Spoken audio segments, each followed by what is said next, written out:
Bonjour, c'est Solinou et bienvenue dans cette nouvelle vidéo. Aujourd'hui, je voulais vous tenir un petit peu au courant de mon avancée sur ma pile à lire. Donc on est mi-mai et j'ai lu 7 livres, dont 2 qui n'étaient pas dans ma pile à lire mais que j'ai acheté après la vidéo. Donc j'ai fait un petit craquage encore, mais ça va, il était vraiment petit, je vous assure. Donc aujourd'hui, je vais vous présenter des livres qui n'étaient pas dans la vidéo précédente, mais voilà, je vais vous en parler un petit peu plus en détail. J'ai tout d'abord lu Depuis mon cœur à un battement de retard de Valérie Cohen qui est sorti aux éditions Flammarion. J'en ai parlé sur mon compte Instagram, donc c'est pareil, hein, je mets tout dans la barre de description, n'hésitez pas à aller voir. Et j'en ai parlé, mais ça a été une petite déception pour moi. On y suit la vie de Emma, qui est une femme épanouie dans son travail ou dans son couple, avec son enfant, en amitié. Et pourtant, tous les ans depuis 20 ans, le 12 mars, elle suit des rituels particuliers qui lui rappellent finalement le jour où elle a été quittée par son premier amour. Et le problème, c'est que j'ai pas accroché parce que je pense que je ne suis pas du tout en accord avec le personnage. Moi, le résumé m'avait plu, donc c'est pour ça que j'en avais profité, je l'avais acheté. Je suis pas du tout du genre à ressasser le passé pendant 20 ans. Je me dis souvent que je n'ai pas le temps de regretter certaines choses, alors oui, ça m'arrive, mais j'essaye de positiver, j'essaye de transformer l'expérience, et je me dis toujours que ce qui a été fait est fait, et que on peut plus rien y changer, on peut simplement tenter d'avancer et de se construire par rapport à cette expérience. Et c'est pas du tout ce que fait le personnage. Enfin, pour moi, elle tourne en rond, elle attend des réponses qui, au bout de 20 ans, il n'y en a pas, et elle en aura peut-être jamais, et il faut qu'elle avance. Et j'avais envie souvent de rentrer dans le livre et de la secouer et de lui dire, mais arrête quoi, passe à autre chose. Et du coup, voilà, c'est ce qui fait que j'ai pas tellement accroché. J'ai lu les 200 premières pages. Et puis après, je suis partie à la fin et j'ai été voir comment ça se terminait parce que j'en pouvais plus, que ça tournait en rond et que voilà, c'était pas fait pour moi. Si jamais vous l'avez lu, le livre, dites-moi ce que vous en avez pensé en commentaire, je serais très curieuse d'avoir votre avis. Je vous parle ensuite de un manga qui s'appelle Supinu, qui a été créé par Yu Ori. Alors je suis désolée pour mon accent, je dois pas le prononcer correctement. C'est l'histoire d'une jeune femme qui tient un restaurant de soupe et de son frère qui est bibliothécaire. Ça se passe en Finlande. Et en fait, c'est la première fois que je lis un manga qui se passe en Finlande, qui se passe ailleurs qu'en Chine ou au Japon ou en tout cas en Asie. Et ça m'avait beaucoup intriguée. On suit ces personnages-là.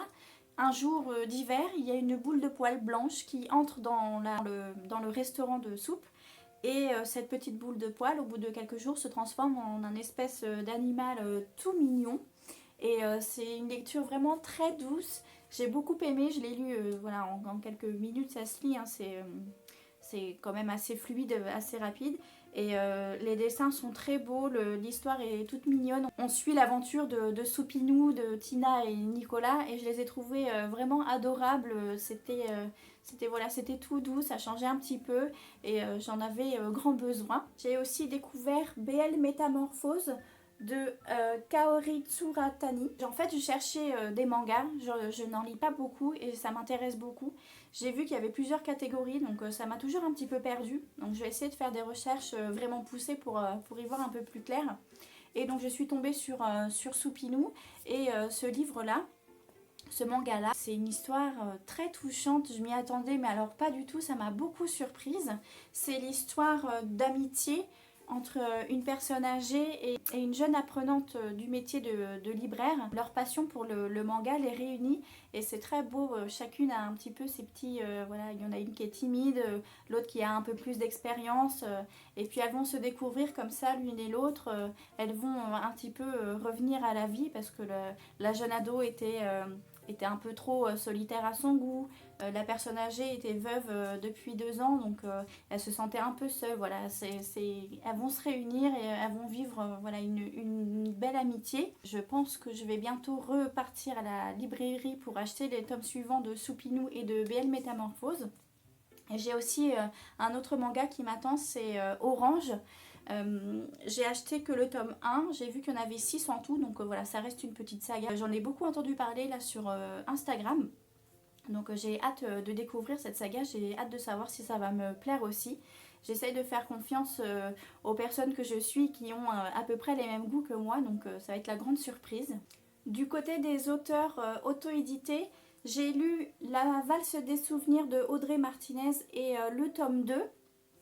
Et c'est une lecture, ce sont deux lectures d'ailleurs qui m'ont beaucoup touchée. En fait, j'aime beaucoup la façon dont l'autrice écrit.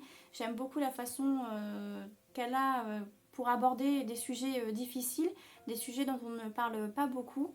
Et voilà, dans ces tomes-là, on suit Ali et Adam, qui sont des jeunes adultes qui ont vécu un drame pendant leur relation amoureuse.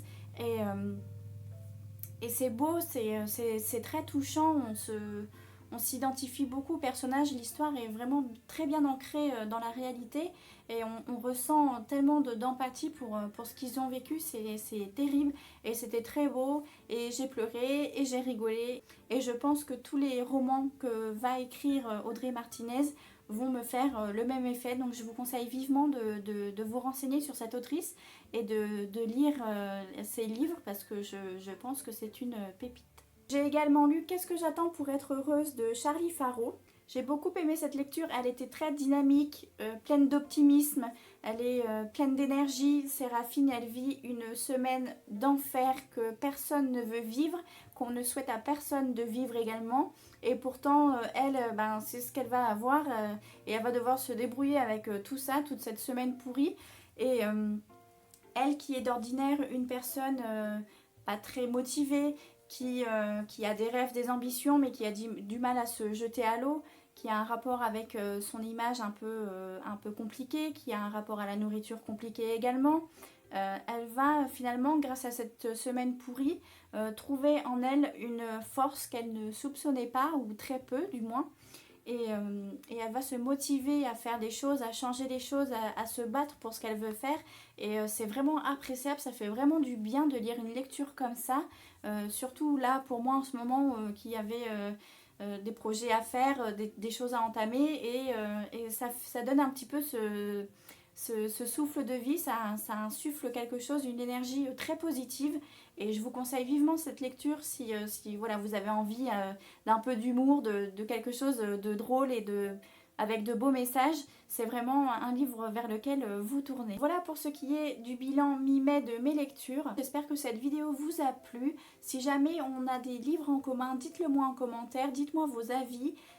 Et aussi, surtout, n'hésitez pas à me laisser des recommandations, surtout pour les mangas, parce que je suis en pleine recherche et parfois c'est un peu compliqué, je me perds un petit peu parce que je ne m'y connais encore pas beaucoup. Donc voilà, n'hésitez pas, si vous avez des idées, je serai ravie de vous lire. Et moi, je vous dis en attendant, à très vite.